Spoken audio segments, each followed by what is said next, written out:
आइलो गुरु जी नगरी में आ गए बनी। तो ई भजन तो जरूरी बा सुनल गावल, जरूर पूरा सुनल लो। हर हर महादेव। मैया भवानी की, हमारे सनातन धर्म की सभी देवी देवता के चरणों में प्रणाम बा। सभी गुरु भाई बहनों के चरणों में प्रणाम बा। हमारा नमस्कार करी लो। आ जन गलती हुई तो माफ़ करी लो।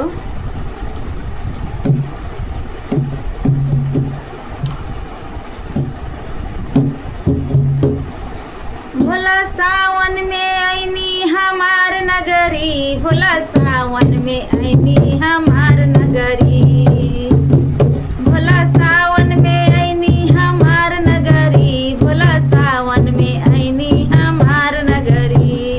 हो गुरु सावन में आईनी हमार नगरी, गुरु सावन में आईनी हमार नगरी, हमार नगरी हो हमार नगरी, गुरु सावन में आईनी हमार नगरी।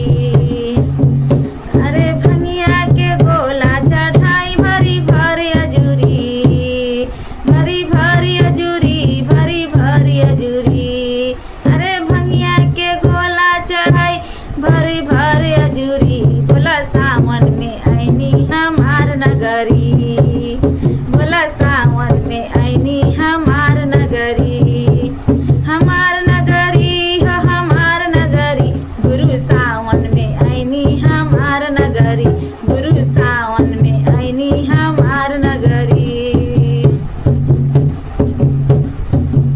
सोने सुराही गंगा जल पानी, सोने सुराही गंगा जल पानी, गंगा जल पानी हो गंगा जल पानी।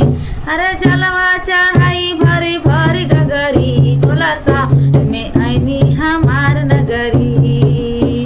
अरे जलवा चढ़ाई भरी भरी गगरी, भोला सावन में आईनी हमार नगरी, भोला सावन में आईनी हमार नगरी, गुरु सावन में आईनी हमार नगरी, गुरु सावन में आईनी हमार नगरी। बेल के पतैया हम बन से ले आई, बेल के पतैया हम बन